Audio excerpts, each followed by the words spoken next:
Cher Bélier, bonjour, vous regardez Fabio la Voyance, Jean-François. Vos prévisions pour le mois de novembre, j'espère que vous allez bien.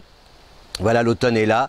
Le mois de novembre, c'est un mois assez particulier pour le Bélier, assez même exceptionnel, parce qu'il y a un retour un peu en arrière, un flashback, avec un mouvement planétaire orchestré par une planète qui s'appelle Uranus. Uranus avait déserté votre signe depuis le mois de mai, la mi-mai, et voilà qu'Uranus revient en Bélier, donc elle fait machine arrière, cette planète Uranus. Elle revient dans votre signe à partir du 7 novembre. Donc ça veut dire quoi? Ça veut dire que on va Uranus est une planète rebelle, hein, c'est une planète indocile, indomptable. Donc vous allez retrouver un peu ce désir d'entreprendre mille et une activités, peut-être d'une manière assez impulsive, en essayant d'imposer vos idées aux autres. Vous allez peut-être agir dans le désordre. Donc on va vous reprocher de nouveau d'être un bélier autoritaire qui n'écoute pas les conseils d'autrui, qui veut toujours avoir le dernier mot et qui peut être de mauvaise foi. Ça c'est pour le côté un petit peu plus délicat, mais d'un point de vue positif, c'est aussi la réactualisation de projets que vous aviez peut-être laissés en sommeil jusqu'ici, qui vous tiennent à cœur. Mais attendez-vous à les développer en solo. Il n'est pas sûr que votre entourage accepte de vous emboîter le pas. Même dans le travail, vous ne remporterez pas forcément l'adhésion de votre entourage, de vos collègues, et il faudra ou alors accepter de faire cavalier seul, mais a priori ça vous êtes habitué, ou alors peut-être de nuancer vos démarches, vos initiatives, de faire en sorte qu'elles s'adaptent, enfin de vous adapter un petit peu aux desiderata des uns et des autres, à la situation, à l'environnement, pour essayer de composer. Voilà, trouver peut-être un arrangement, si ce n'est un compromis, de manière à ce que chacun puisse sortir gagnant-gagnant de l'histoire. Donc ce n'est pas forcément simple, mais en même temps, parce que si vous voulez, pour vous mettre un peu dans la confidence et dans la petite histoire, Uranus est une planète donc indomptable, le Bélier est un signe un peu égocentrique qui n'en fait qu'à sa tête, il y a aussi un carré, c'est-à-dire un rapport difficile, il y avait jusqu'ici entre Uranus et Pluton en Capricorne. Ça veut dire en fait, d'un point de vue national ou international, qu'on ne tirait pas un enseignement du passé, et que tous les actes isolés qu'on a connus et dramatiques étaient dus à cette confrontation entre Uranus et Pluton, et puis Saturne aussi qui est aussi rentré en Capricorne. Donc tout ça, ça crée des désordres. Donc là vous allez me dire, oui, mais alors donc si Uranus revient maintenant dans mon signe, ça veut dire qu'on repart avec ces risques-là d'actes isolés, de choses un peu bon. Je suis là pour parler de vous, pas forcément de ce qui se passe au niveau national ou international, mais il se peut que voilà, qu'il y ait des choses qui ont croyé un peu en sommeil ou enfouies ou disparu et qui remontent à la surface et qui ne soient pas forcément très réjouissantes. Donc voilà. Mais pour vous personnellement, donc il y a deux solutions. Soit vous faites émerger vos anciens projets et peut-être que vous avez vous tiré un enseignement du passé et que vous allez essayer de les développer, ces projets, d'une manière beaucoup plus sage, l'un après l'autre, avec le concours de votre entourage. Ou alors vous reprenez un peu vous revenez à votre nature belliqueuse et là vous vous tapez du poing sur la table en disant c'est comme ça, un point c'est tout. Donc c'est un peu, après voilà, il faut assumer des deux côtés, hein.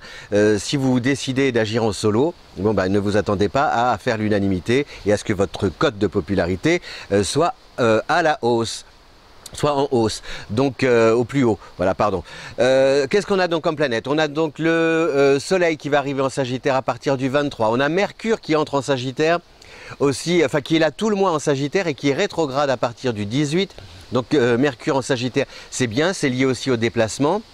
Mais comme c'est une planète rétrograde, ça signifie aussi qu'il faut vous regarder bien où vous mettez les pieds, ça c'est physiquement, c'est-à-dire ne pas forcément courir, attention aux entorses, aux chutes, etc. Et puis surtout de bien définir le cap que vous voulez suivre.